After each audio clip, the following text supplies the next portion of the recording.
저희 함께 봉독하실 오늘 말씀은 갈라디아서 5장 16절부터 18절 말씀입니다. 저희 함께 봉독하도록 하겠습니다. 내가 이르노니 너희는 성령을 따라 행하라. 그리하면 육체의 욕심을 이루지 아니하리라. 육체의 소욕은 성령을 거스르고 성령은 육체를 거스르나니 이 둘이 서로 대적하므로 너희가 원하는 것을 하지 못하게 하려 함이니라. 너희가 만일 성령의 인도하시는 바가 되면 율법 아래에 있지 아니하리라. 아멘. 김광환 전도사님께서 바울 서신이 말하는 믿음의 열매 2, 육체의 소욕을 거두라라는 말씀 제목으로 말씀 전해주시겠습니다. 기도하겠습니다. 하나님 감사합니다. 이 좋은 날, 이 좋은 계절에 아버지 이곳에 모여 찬양과 경배를 드릴 수 있게 해주심에 감사드립니다. 아버지 오늘도 우리에게 은혜를 풍성함이 넘치게 하셔서 이 시간이 우리에게 믿음의 열매를 활짝 꽃피울 수 있는 귀한 시기 하여 주시옵소서. 우리 모두가 하나님의 길로 아버지 부르시는 소망 가운데 달려갈 수 있는 용기와 힘과 믿음을 허락하여 주시옵소서. 감사하며 예수 그리스도 이름으로 기도하옵나이다. 아멘. 오늘은 믿음의 열매라는 제목으로 지난번에 우리 바울 서신이 말하는 믿음의 열매라는 제목으로 해서 바울 선생께서 원하는 믿음의 열매가 무엇일까, 또 그를 향해 달려나가는 우리 모습이 어떤 모습이 되는지 바울 서신을 중심으로 해서 살펴보고 있습니다. 지난주에는 맨 처음에 회개의 열매를 거두어야 된다. 우리에게 회개의 영이 임하여 진정으로 회개할 수 있는 마음을 허락하시고 하나님이 이 은혜가 임하시면 그 은혜 가운데 부심이 소망을 입게 되고 그것이 우리에게 우리 삶으로 믿음으로 나아갈 수 있는 귀한 씨앗을 주실 것이다 라고 말씀을 하신 것을 기억합니다. 오늘은 바울 선생님께서 얘기하는 믿음의 열매를 거두기 위해서, 진정한 믿음으로 나아가기 위해서 우리 육체 안에 거하는, 육체 안에 있는 이 욕망을 어떻게 고쳐나갈 것인가 하는 것을 중심으로 한번 얘기를 해보고 싶습니다.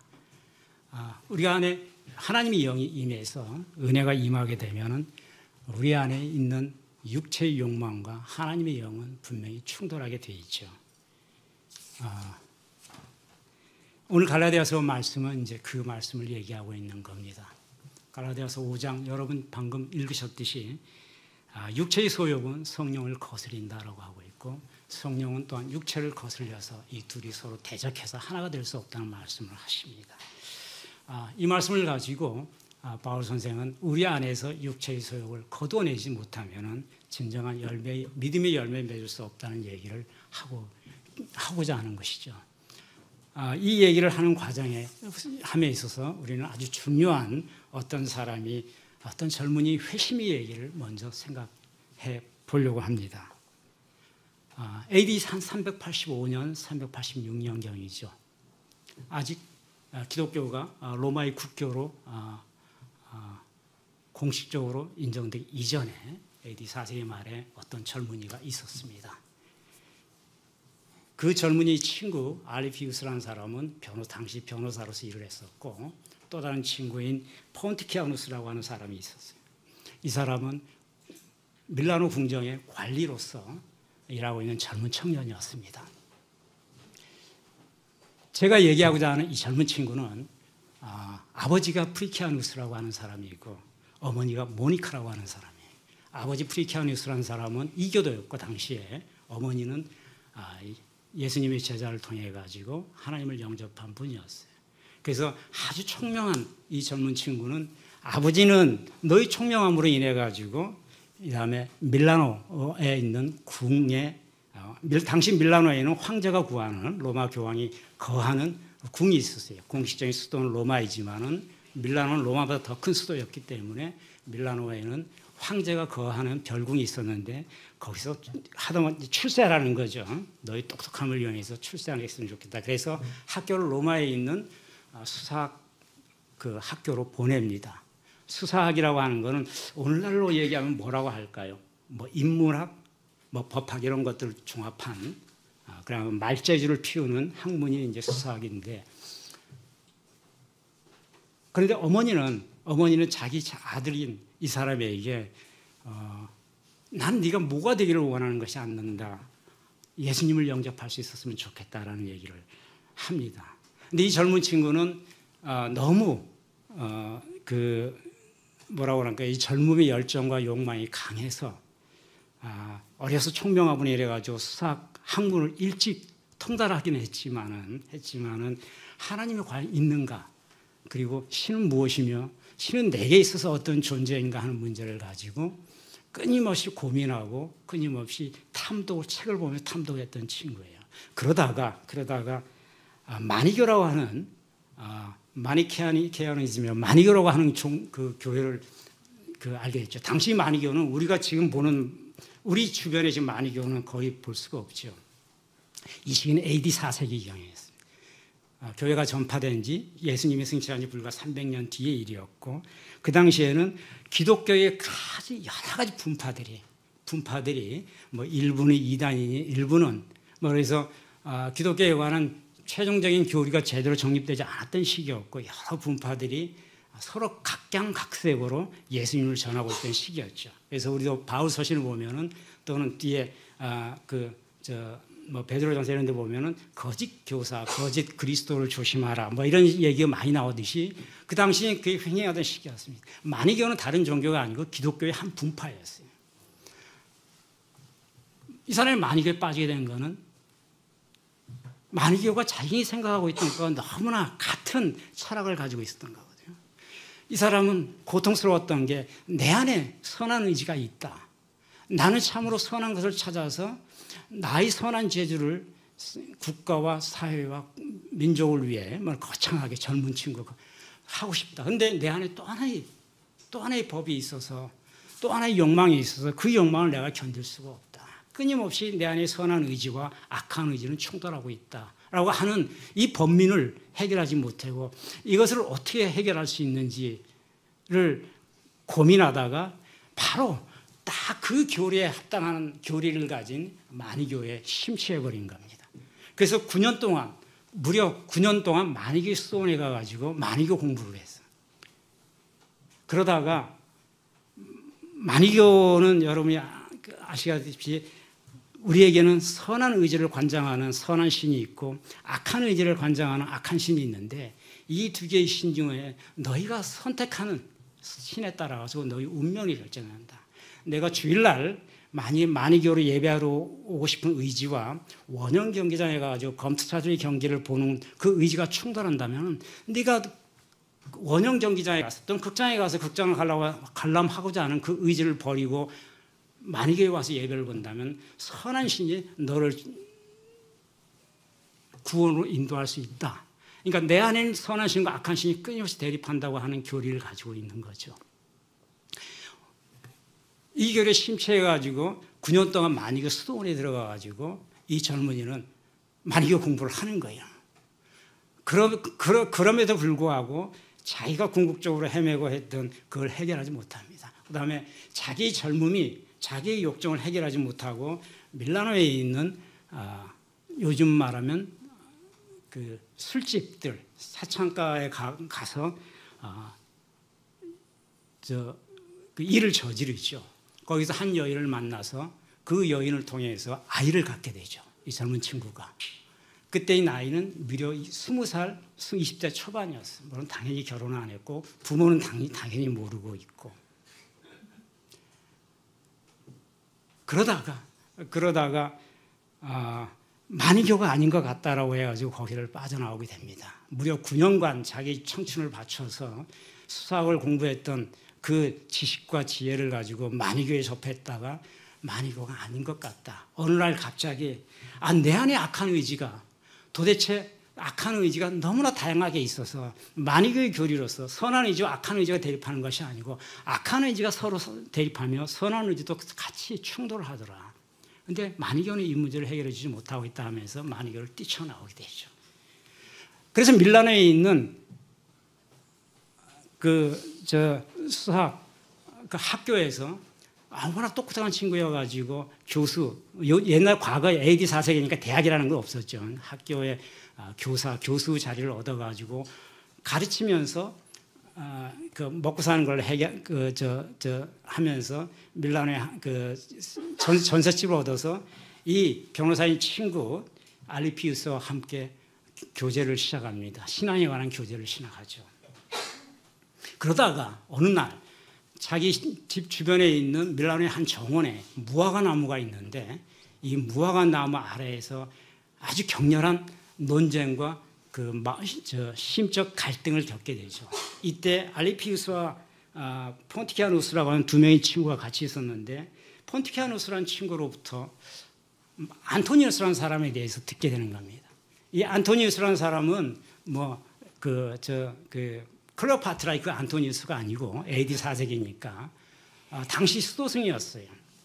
당시 수도원이 활성화되지 않았던 상태인데 속세를 버리고 하나님을 찾아서 완전히 자기 인생을 다 바쳐서 수도원에 들어가는 거, 그걸 이제 수도승이라고 그랬는데 거기 가서 봉사활동을 하면서 거기서 신앙생활을 하고 공부를 하고 하는 그 수도원으로 입적한 사람이 안토니우스입니다. 그래서 밀라노 주변에서 이 안토니우스의 선행과 봉사가 굉장히 광범위하게 소문이 나 있었는데 통신기술이 발달했던 시대가 아니기 때문에 당연히 이 사람은 모르고 있었다가 폰티키아누스라는 친구하고 대화를 하던 중에 자기 폰티키아누스로부터 나는 안토니우스의 얘기를 듣고 내 인생을 다시 살펴보게 됐다라는 얘기를 듣습니다.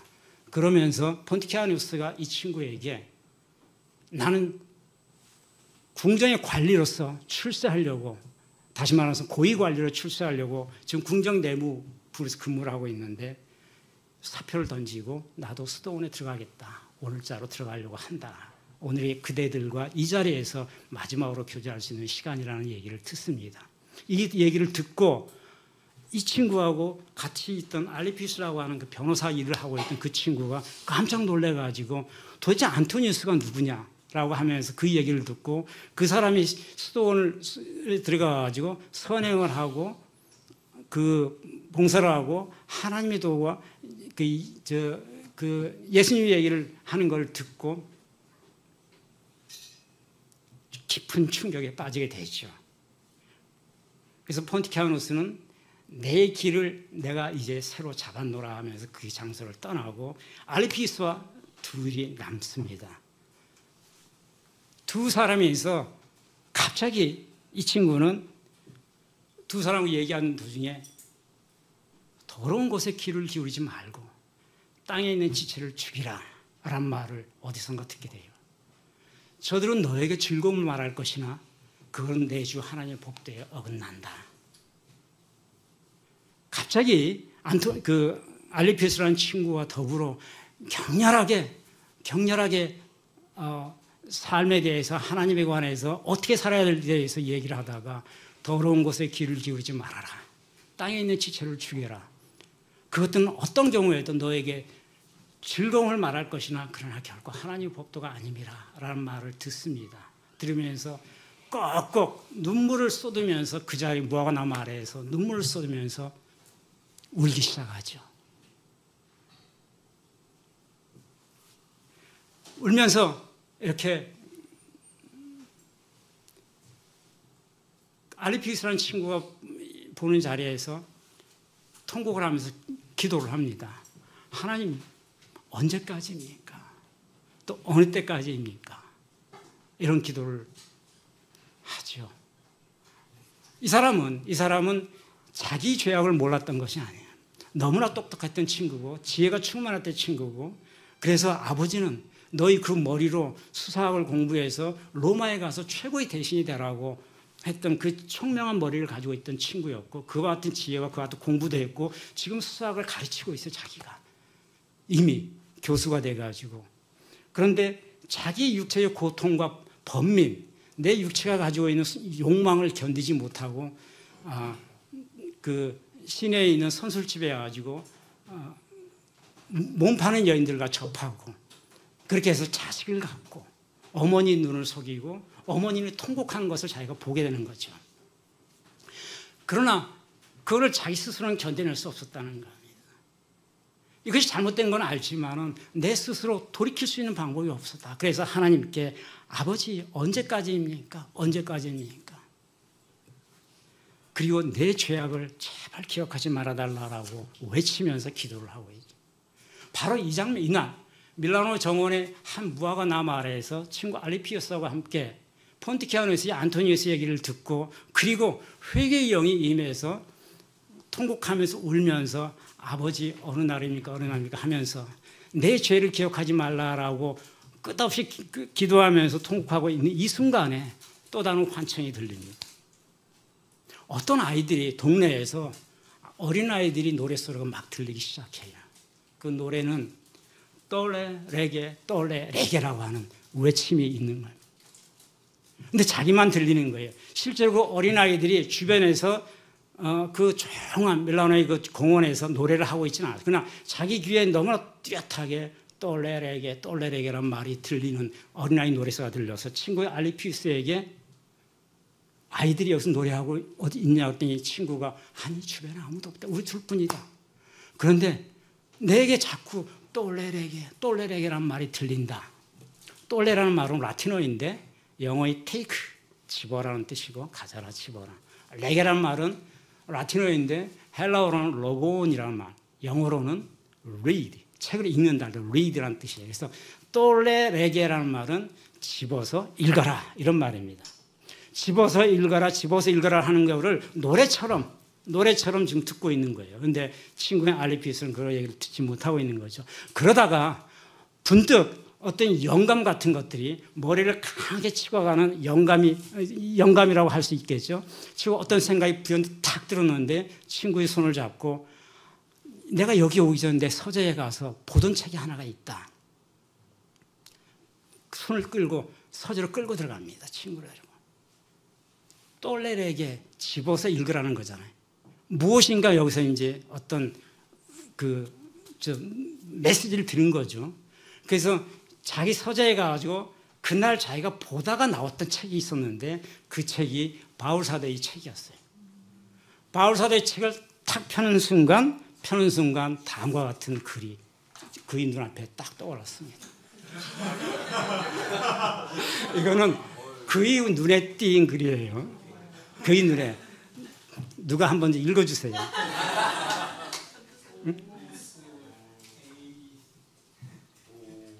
아니 해석해달라는 말은 내가 부탁 못하겠고 내가 좀 읽어만 주실 수 있나요? 자, Hosen Hemera, Ius Kenomus, Peripatesomen, Me como sky metais, Me coita sky aselgeiais, Me eriticai gelo, Hala endisasteton Kyrion Iesun Christon, Kaite sarkos pronuian me poieste eiseptimia. 이렇게 돼 있습니다. 이게 그 눈에 딱 비춰져 있어요. 간단하게 여러분 헬라어 공부를 하는 시간이 아니니까 무슨 말일까 이게. 근데 그 사람은 알겠죠. 호센 헤메라 이거는 낮이 되었다. 헤메라가 날이라는 뜻입니다. 낮과 밤 낮이 된 것처럼 유스케노모스라만 단정하게 하는 뜻이죠. 페리바테소면 걸어가라. 단정하게 걸어라. 메 고모이스가 메타이스. 고모이스는 방탕한 것. 메라는 단어는 앞으로 굉장히 많이 나오는데 뭐 하지 말라 할 때 쓰는 금지를 명령하는 부정어예요. 메 고모이스 방탕하거나 까이는 엔드란 뜻이에요 영어로. 그리고 메타이스. 메타이스는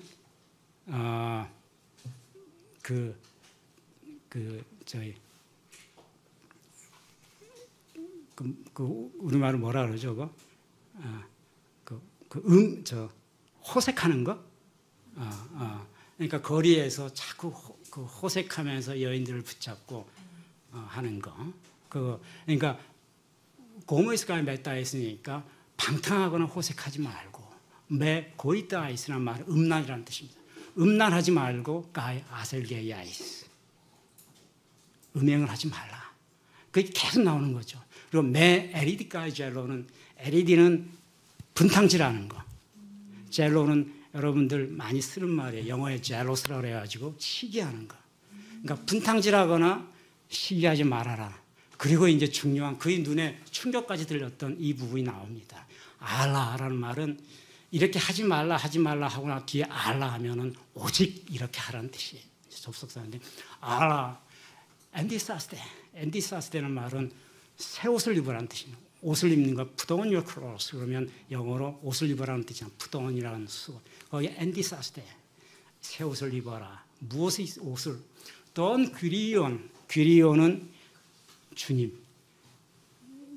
예수께서 나보고 주여 주여 하는 자마다 하늘에 갈 수 있는 것이 아니고 아버지 뜻대로 행하는 자라야 하늘에 갈 수 있다고 할 때 주여 주여 하는 자 귀리에 이렇게 표현하는 거거든요. 헬라어로 그것의 목적적으로 쓰여진 말이에요. 그러니까 주님을 귀리온 예수는 그리스도는 헬라어는 단어의 말미가 어근과 어미가 있는데 뜻은 어근에서 결정되고 어미가 내가 쓰고자 하는 모양으로 변화시킨다는 데가 있잖아요. 그래서 24가지 형태로 변화시키는데 목적적으로 변화시킬 때 on이라는 말을 뒤에 쓰고 뭐 이런 식으로 지금 목적적으로 쓰는 거예요. 그러니까 엔디사테 또는 귀리온 예수는 그리스도 그러면 주 예수 그리스도의 옷을 입어라 이런 말입니다.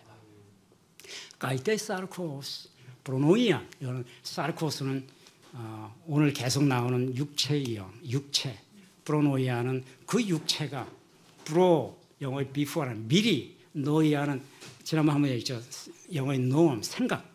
미리 생각하는 거니까 계획하거나 도모하는 거. 그러니까 육체의 계획을 매 보이에스테라는 말은 매 부정하라고 했죠. 보이에스는 행한다는 뜻이거든 행하지 말라는 뜻이거든요.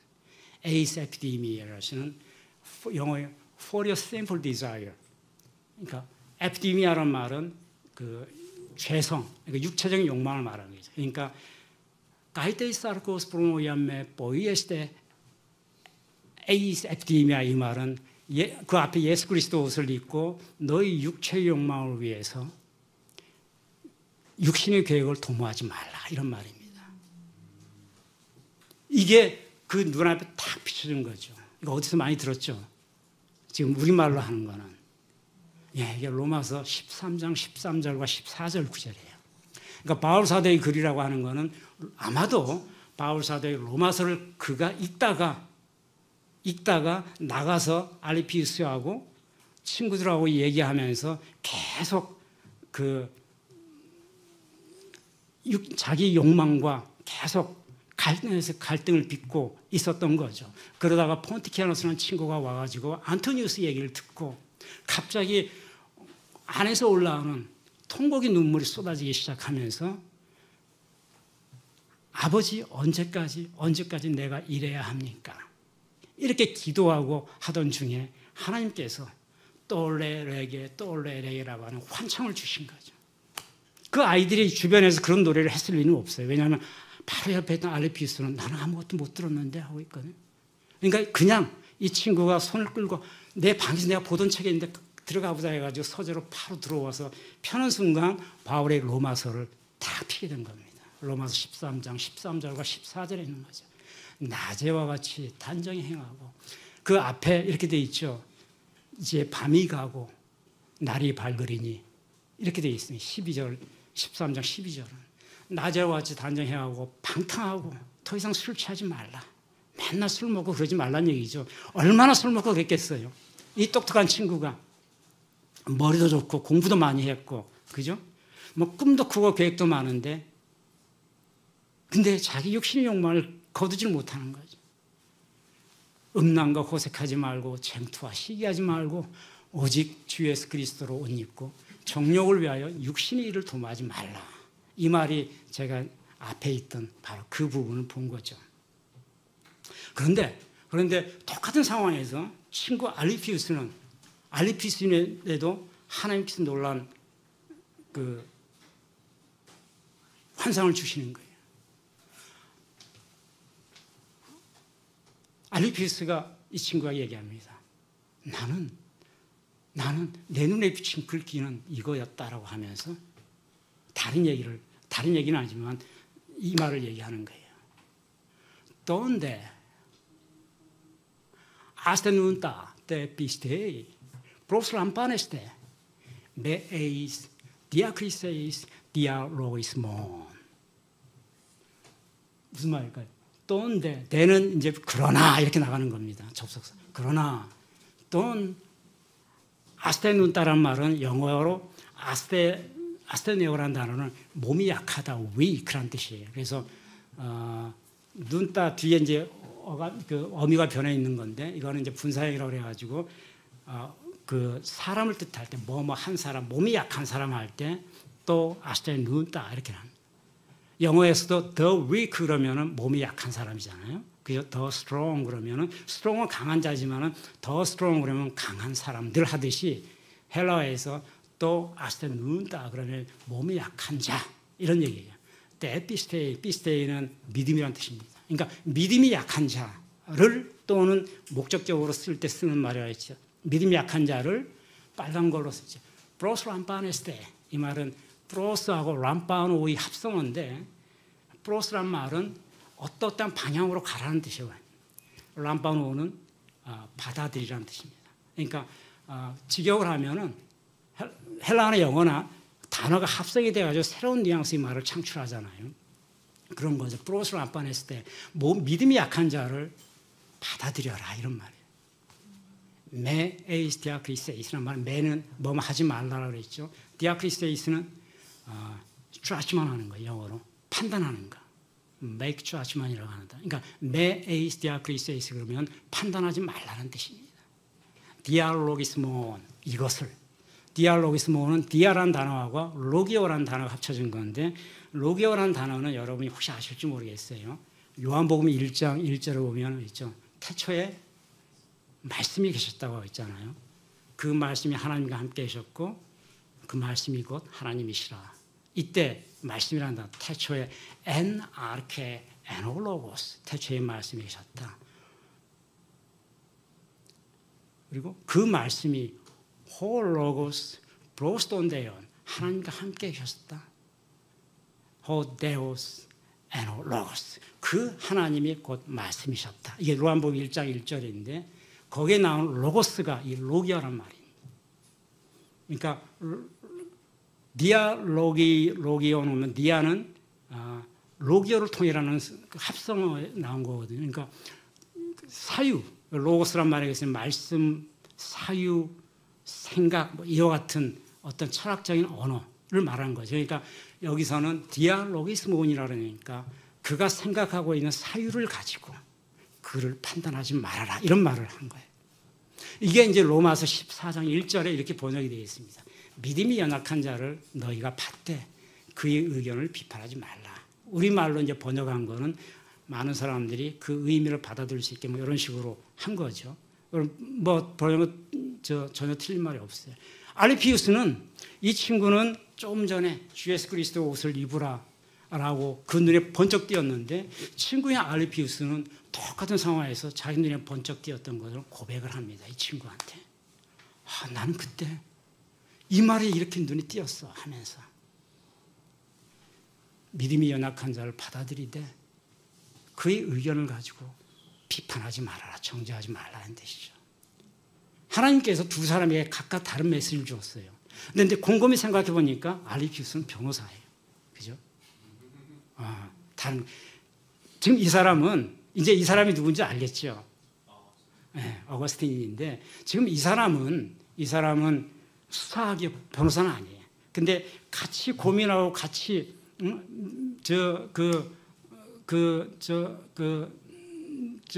회심하는 그 장면에서 같이 통곡하고 의지했던 이 친구는 변호사에서 당시 이 친구의 눈에는 하나님께서 너는 믿음이 약한 자를 받아들이되 그의 의견을 가지고 결코 정죄하지 마 이 말씀을 주신 거예요. 아마도 제가 이제 변호사다 보니까 제가 그 뉘앙스를 알 것 같아요. 변호사들이 일반적으로 논리와 의견에 강한 사람들이잖아요. 그러다 보니까 자기 생각이 아닌 다른 사람의 논리나 다른 사람의 의견에, 다른 사람의 견해에 대해서 비판하는 경향이 굉장히 많죠. 그 비판할 줄 모르면은 변호사가 아니라 법률가가 아니라 그러잖아요. 꼭 변호사가 아니라 할지라도 법률가들은 법률적 비판이라고 하는 걸 거의 몸에 밴 습관처럼 갖고 있는 사람이에요. 그러니까 하나님께서 이 회심의 장면을 보면은 이 하나님께서 두 친구가 같이 강도의 차이는 있지만은 하나님 앞에서 언제까지 내가 이 육체의 욕망을 가지고 고통스럽게 살아가야 합니까라고 전류하고 있을 때, 어거스틴이 전류했을 때, 그 친구의 알리피우스는 조금 다른 의미, 다른 그 뉘앙스의 회심의 장면이 이제 포착이 되는 거죠. 너는, 이 사람한테는 너는 변호사니까 얼마나 법정에서 일을 하고 있었다는 사람으로 지금 이 책에 나와요. 이 내용은 그의 고백록이라고 하는 책의 제8권 부분을 제가 요약해서 지금 얘기한 겁니다. 고백록에 보면은 이 친구는 법정에서 일을 하는 사람이에요. 그러니까 너는 다른 사람의 의견을 가지고 너무 정죄하지 말라는 하나님 말씀은 굉장히 우리에게 시사하는 바가 크다. 특히 제가 이제 직업이 그러다 보니까 더더욱 느끼는 게 많은데, 알리피우스는 그 상황에서 이렇게 받았어요. 어쨌든 알리피우스는 어거스틴 이 책에만 등장하고 역사 속에는 등장하지 않기 때문에 그의 회심이나 그의 이후에 무슨 저서가 있는지 우리는 알 수는 없어요. 우리가 아는 거는 아우렐리우스 아우구스티누스 히포레시스라고 이름을 가진 이 어거스틴의 얘기, 그의 수많은 저작을 통해서 그의 회심의 과정이 이랬다고 하는 그거를 통해서 아는 거니까. 그러나 그 과정에도 알리피우스라는 사람이 눈에 비친 글과 그에 관해 하나님께서 주신 메시지는 상당히 시사하는 바가 크다라고 하는 것을 생각하게 됩니다. 이와 같은 과정을 거쳐서 이와 같은 과정을 두 사람이 회심을 하죠. 그날 마음이 완전히 돌이켜서 하나님 앞에서 통곡하며 일생일대의 방향 전환을 하게 됩니다. 이 사람은 어거스틴이라고 이제 정답이 나왔는데, 이 사람은 즉시 친구와 헤어지고 어머니께 가서 자신의 얘기를 합니다. 어머니 이런 일이 있었다고 하면서 어머니가 눈물로서 통곡을 하죠. 어머니 모니카는 나는 네가 궁정의 높은 대신이 되기를 원하지 않는다. 하나님께서 너에게 그런 일을 주신다면 기꺼이 받아들이되 나는 내가 하나님께로 돌아가기를 바란다고 기도했던 사람이에요. 그의 아버지 프리키아누스는 출세라고 했는데 이미 사망이 이제 지금 없는 시점이죠. 어머니 모니카는 눈물로 줄줄 흐리면서 아들을 꼭 안고 내가 하나님께로 돌아올 수 있어서 나는 기쁘다라고 한마디를 하죠. 그러면서 어머니께 수사 교수직을 사임하겠다라고 얘기를 합니다. 학교 교수 어쨌든 그 모든 내가 하고 있는 일을 다 그만두겠다고 하면서 다음과 같이 써놨어요. 나는 뒷장 한번 넘겨보실래요? 나는 요소리 시장에서 혀를 무기로 삼아서 말재주를 파는 일을 그만두기로 결심했습니다. 이렇게 고백을 합니다. 어머니에게. 얼마나 놀라운 고백이에요.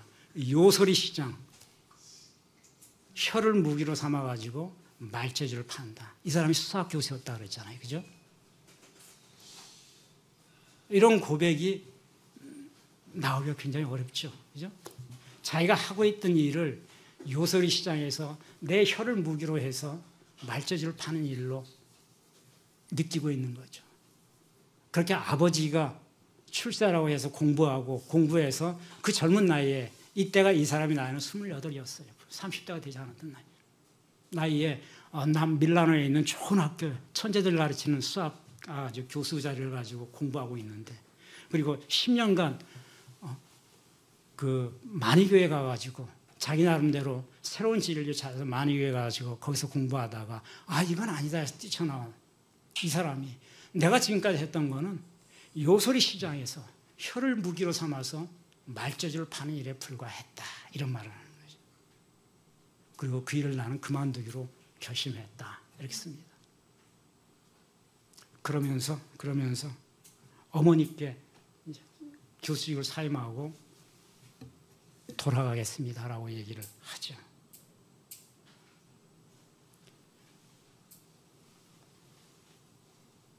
시편 27편 8편을 보면 너희는 내 얼굴을 찾으라 하실 때 내가 마음으로 주께 말하되 여호와 이제 내가 주의 얼굴을 찾았나이다. 찾으리다, 이런 고백을 하죠. 어거스틴은 이 고백록 말미 부분에 이와 같은 고백을 합니다.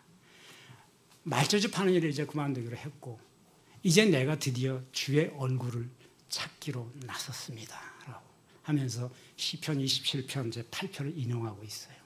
하나님께서 너희는 내 얼굴을 찾으라고 그렇게 얘기를 하는데 지금까지 하나님의 얼굴을 내가 찾지 않았다. 이제 내가 마음으로 주님께 고백하는데 이제부터 내가 주의 얼굴을 찾겠습니다 라고 하는 고백이죠. 그리고 즉시 밀라노에 있는 대주교였던 암브로시우스에게 가서 세례를 받습니다. 세례를 받고 학교 교사직으로 사임하고 어머니를 모시고 자기의 고향인 히포, 고향 쪽에 있는 히포라고 하는 도시로 건너가서 거기서 스토온에 들어가기로 결심을 하고 떠나죠.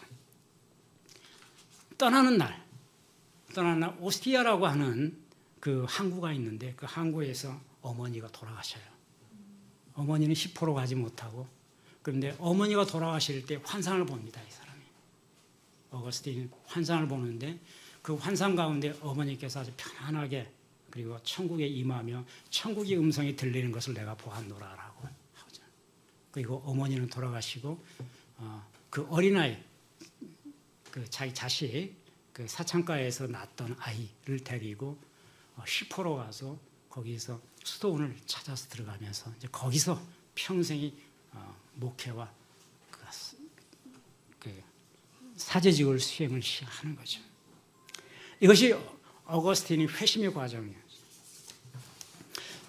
이 얘기를 제가 드리는 것은 사도 바울이 그 육체의 소욕을 거두라라고 하는 것이 참으로 어렵다는 거죠. 그죠? 우리가 갈라디아서 5장 17절에서 봤듯이 육체의 소욕은 성령을 거스리고 성령은 육체를 거스리나니 이 둘이 서로 대적한다라고 되어 있어요.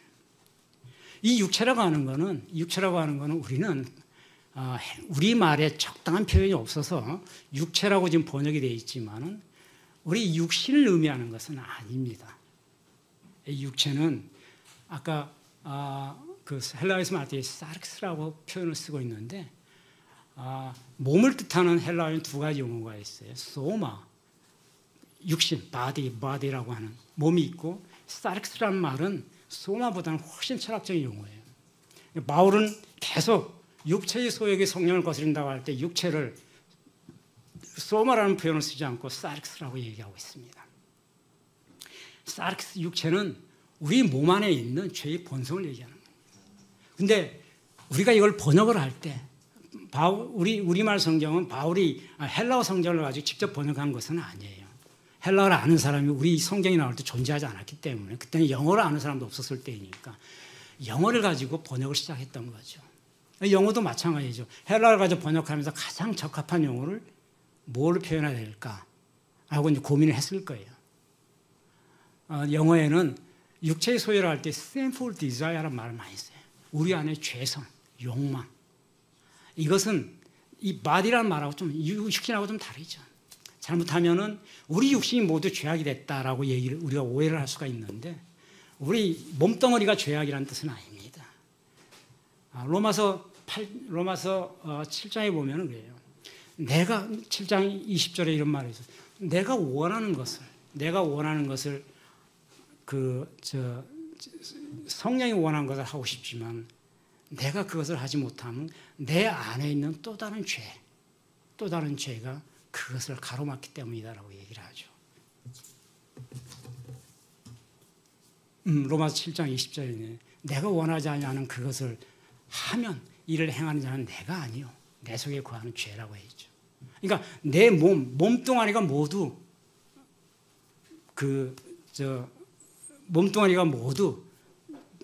죄덩어리란 얘기를 하는 건 아니에요. 내 안에 있는 죄가 있어서 그 죄성을 가지고 바울은 그 죄성이 가지고 있는 욕심 그것이 성령을 거스린다고 얘기하는 거고 우리말로 번역을 할 때 이거를 그냥 육체라는 용어로 그냥 번역을 하고 있는 거죠. 그래서 육체의 소욕이 성령을 거스린다 하면 내 몸뚱아리가 성령을 거스린다는 얘기는 아닙니다. 물론 성령을 거스리는 몸뚱아리도 있을 수 있겠죠. 내가 그런 짓을 하고 있다고 한다면은 그러나 내 안에 있는 죄의 본성이 성령을 거스린다는 얘기고 그 성령은 하나님의 거룩한 영이기 때문에 성령과 육체는 서로 대적한다. 게이다이라고 표현을 하고 있어요. 안티라고 하는 말은 반대된다는 뜻이죠. 그 뒷장을 한번 넘겨보세요. 네. 안티라는 말은 여러분 다 알잖아요. 뭐 엔티 그러면 정 반대되는 걸 엔티라고 그러잖아요. 하야라고는 안티라고 발음하는데 안티게이다이. 본질적으로 반대라는 얘기를 하는 겁니다. 성령과 육체의 소욕과 성령은 본질적으로 반대돼서 평행하는 가는 것이지 결코 섞이질 못한다고 하는 뜻으로 지금 쓰고 있어요. 바울 선생이 육체의 소욕의 성령을 거스리고 성령이 육체의 그 욕망과 화합할 수 없기 때문에 바울 선생은 탄식을 하는 겁니다. 그것이 로마서 7장 20절부터 나오는 부분이 바울이 탄식이. 내가 원하는 바, 로마서 조금 전에 봤듯이 7장 19절에 보면은 내가 원하는 바 선을 행하지 아니하고 원하지 아니하는 악을 내가 행한 것을 내가 보고 있다라고 얘기합니다. 그래서 20절 조금 전에 본 바와 같이 내가 원하지 아니하는 그것을 하면은 이것을 행하는 것은 내 몸이 아니라 내 몸 안에 있는 죄라라고 얘기하고 있는 거죠. 그래서 나는 한 법이 있다는 것을 깨달았다. 내 몸 안에. 그것을 선을 행하기 원하는 나에게 악을 행하는 것이 있다고 하는 그 법칙을 내가 깨달으느라 하면서 이제 21절, 22절에 나의 속사람 얘기를 하는 겁니다. 바울은 로마서 7장 22절, 24절까지 다음과 같이 탄식하죠. 내 속사람으로는, 내 속에 있는 속사람으로는 하나님의 법을 즐거워하되 내 지체 속에 또 다른 법이 있는 것 같다. 그것이 내 마음의 법과 싸워서 내 지체 속에 있는 죄의 법으로 나를 끌어간 거예요. 나를 사로잡고 있는 것을 내가 지금 보고 있다라고 얘기합니다. 바울 선생은 나의 속사람이라고 했어요. 내 안의 속사람은 내 안에 또 하나의 자아가 있다고 하는 거죠. 에소 안트로포스라고 표현하고 있는데 안트로포라는 말은 사람인데 에소 사람 안에 있는 것을 얘기해요. 그걸 속사람이라고 우리 성경에 번역을 했는데 내 안에 사람이 또 있다는 얘기가 아니고 내 안에 영어 성경에는 inner person이라는 말을 쓰고 있어요. 내 안에 또 다른 자아가 존재한다. 이 내 안에 있는 자아, 이거를 우리는 속사람이라고 로마서에 표현하고 있는데 이 속사람은 분명히 하나님께 속한 자아로서 하나님 법을 즐거워하고 있음을 내가 안다. 그런데 그 속사람은 또 다른 법, 헤테로노모스라고 하는 또 다른 법이 존재하더라는 거죠. 내 안에 분명히 하나님을 즐거워하는 내 자아가 있는데 이것과 또 다른 헤테로라는 완전히 다른 걸 말해요. 헤테로 또 다른 법이 존재하는데 이 법이 무엇이냐? 내 육체 안에서 놀고 있는 죄성이더라는 거죠. 그것이 하나님의 영과 내 육체 안에 또 다른 놀고 있는 이 죄성이 끊임없이 영적인 갈등을, 영적인 전쟁 상태로 내 안에서 지금 이루어지고 있다는 거예요. 바울은 그거를 안티 스트라토마이라고 표현하고 있어요. 영이 끊임없이 충돌하며 싸우고 있다는 거죠. 내 눈에는 보이지 않지만 나는 내 마음속에 내가 하나님 법을 즐거워하는 자아가 있는 것을 이제 분명히 안다. 그런데 이 자아 또 다른 자아가 끊임없이 이 자아와 충돌하면서 싸워서 이 자아가 원하는 속사람이 원하는 것으로 내가 발걸음을 옮기지 못하게끔 자꾸 브레이크를 걸고 있다. 그래서 나를 사로잡고 있구나라고 하면서 오호라 나는 참으로 공고한 사람이로구나라고 탄식을 하죠. 누가 이 사망의 몸에서 나를 건져낼 수 있겠느냐. 바울이 참담한 고백이 로마서 7장 24절에 나오는 겁니다. 우리는 오호라 나는 공고한 사람이로다 이렇게 번역을 하고 있는데 헬라어 성경을 보니까 다라이포로스 에고 안트로포스 이렇게 써요. 에고는 나란 뜻이거든요. 나. 영어의 I. 에고 안트로포스는 다라이포로스란 말은 참으로 비참하거나 이런 뜻이에요. 영어로는 miserable 이런 거지. 영어로 번역하면 how miserable I am 뭐 이렇게 되겠죠. 내가 참으로 비참한 사람이로구나. 다라이포로스, 에고 안트로포스, 디스메르세타이 말은 티스는 후죠. 누가 나를 리세타이 구원할꼬 이런 말입니다.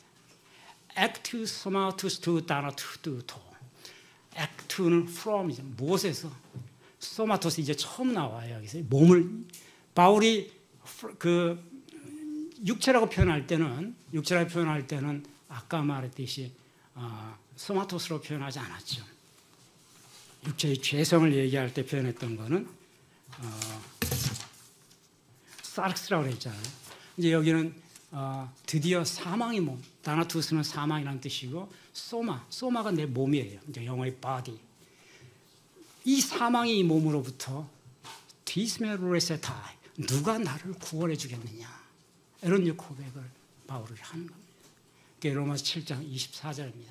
자신의 참다운 모습, 자신의 자아에 분명히 내가 지금까지 예수님을 목격하고 예수님을 알고 그리고 하늘 삼층천에 올라가가지고 하나님이 말씀을 직접 들었던 내가, 그죠? 고린도후서의 12장에 보면 바울이 셋째 하늘로 올라가서 하나님 복음의 비밀을 들은 얘기가 나오잖아요. 로마서는 이 고린도후서를 쓴 뒤에 얘기예요.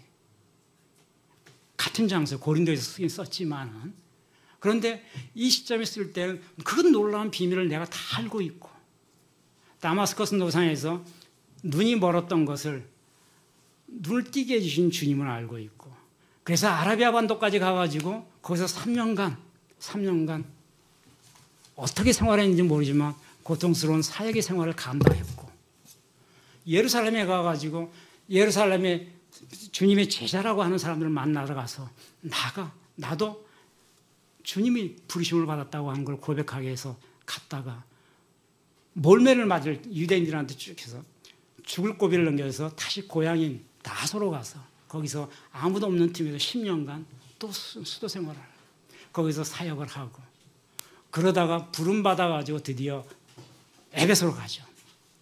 거기서 바울의 본격적인 삶이 시작되는데, 사역이 시작되는데, 이 모든 과정을 겪었던 그 사람도 자기를 참담하다고 표현하는 거예요. 자기 육체적인 욕망을 전혀 거리낌 없이 로마서 7장에서 그렇게 표현하고 있어요.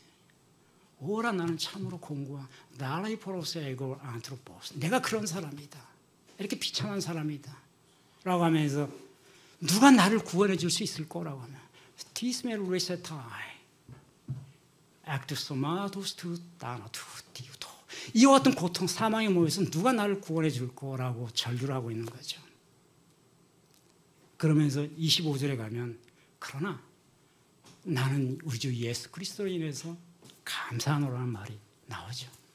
내 안에 이제 법칙을 내가 깨달았다고 하면서 이와 같은 참담함을 내가 알고 있는데, 내 육체가 가지고 있는 욕망 이런 것을 억제하지 못한 이것은 내가 스스로 알고 있는데, 내가 우리 주 예수 그리스도를 보고 이제 깨달았고, 이제 억제하고, 이제 절제하고 없애고 하나님의 생명의 법칙으로 가는 길이 무엇인지 나는 깨달았다 하면서 로마서 이제 8장으로 넘어갑니다. 그래서 8장에서는 이제는 육체의 길과 생명의 성령의 법칙에 대해서 얘기를 하기 시작합니다.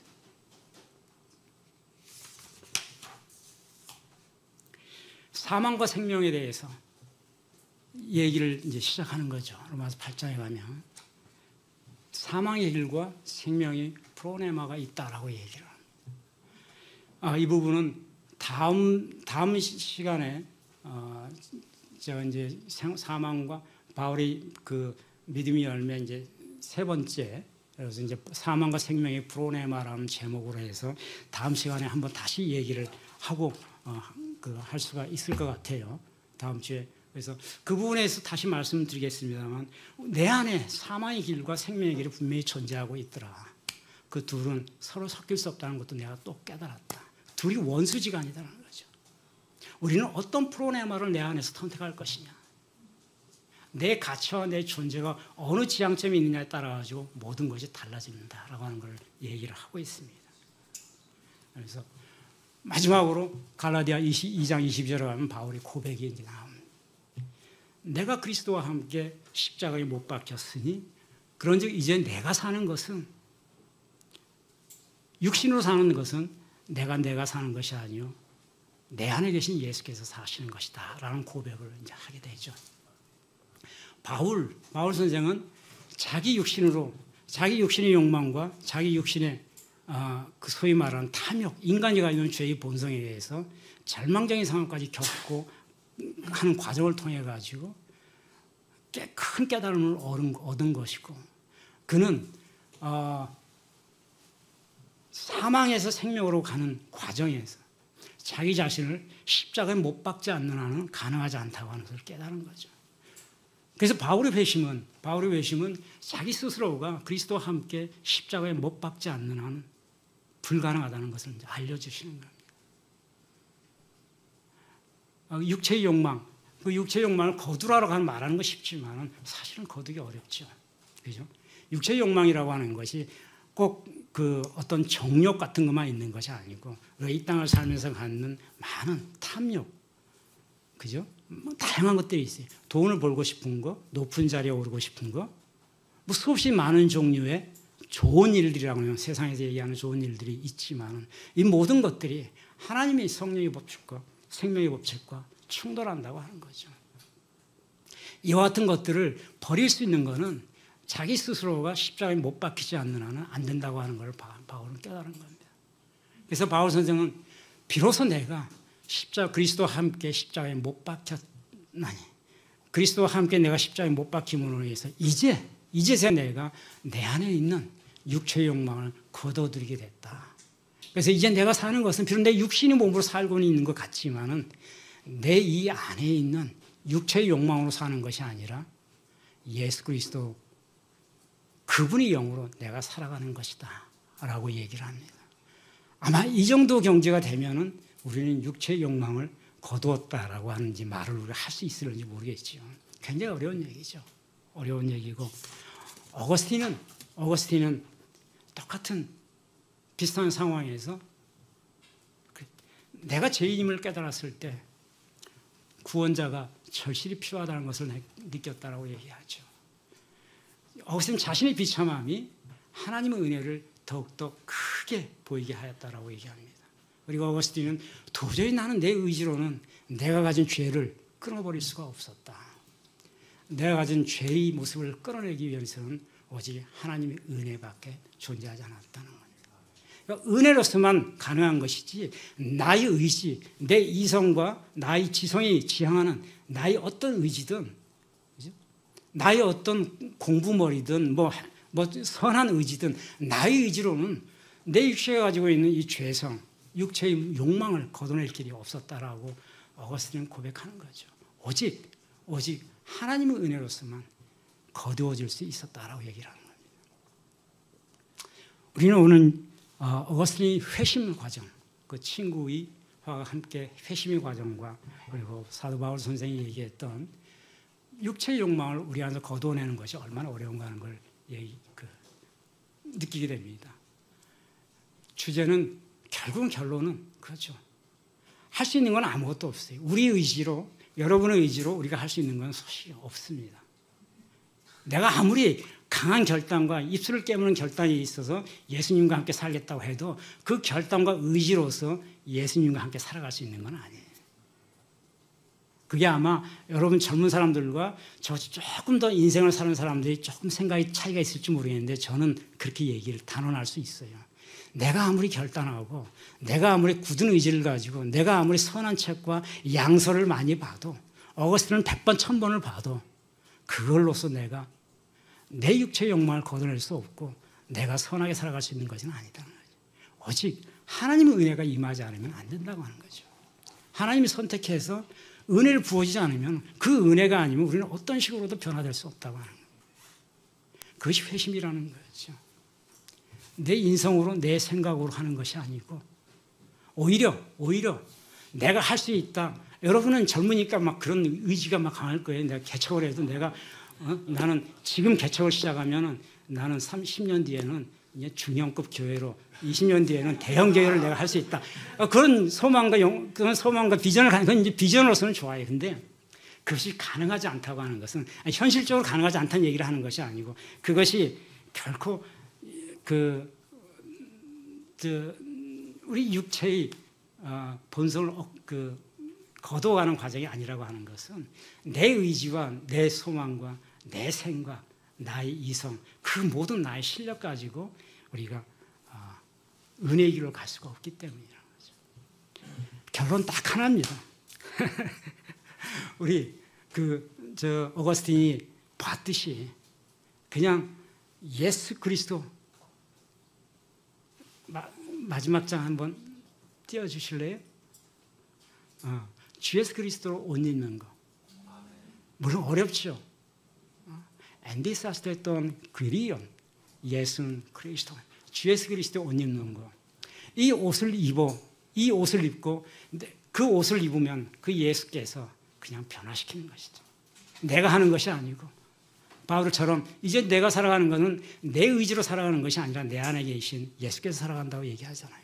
예수 그리스도의 옷을 입고 그냥 그분이 시키는 대로, 그분이 끌어가는 대로 하는 것. 나의 이성과 나의 의지와 나의 감성과 나의 모든 것을 완전히 내려놓고 그냥 옷을 주신 그 예수 그리스도의 옷을 입고 그냥 그대로 살아가는 것. 그것이 눈에 보이기에는 아무것도 아닌 것처럼 보여도 아무것도 아닌 걸 수도 있어요. 높은 명예가 없을 수도 있고 높은 지위에 올라가지 못할 수도 있고 또 큰 돈을 벌 수 없을 수도 있죠. 그냥 살아가는 평범한 소시민에 불과할지도 몰라요. 어떤 지위와 어떤 권세와 어떤 모습으로 살아가든 예수 그리스도의 옷을 입고 살아가는 거 딱 하나만이, 그것만이 하나님의 은혜가 우리 안에 임하는 거고 그것만이 사람이 밖에 나가는 믿음의 열매로 나가는 과정이다 라고 우리가 얘기를 할 수 있을 것 같습니다. 오늘은 여기까지 우리가 정리하고 기도하고 마치도록 하겠습니다. 하나님 감사합니다. 오늘 저희들에게 귀하고 아름다운 아버지 은혜의 시간을 허락해 주시면 감사합니다. 아버지 이 시간을 통해서 또한 우리가 아버지 믿음의 소녀들이 했던 것처럼 그들이 삶의 영역을 통해 가지고 우리가 무엇을 어떻게 그리고 어떻게 살아가야 될지 생각하고 느끼고 알아가는 귀한 역사가 있게 하여 주시옵소서. 감사하며 예수 그리스도 이름으로 기도하옵나이다. 아멘.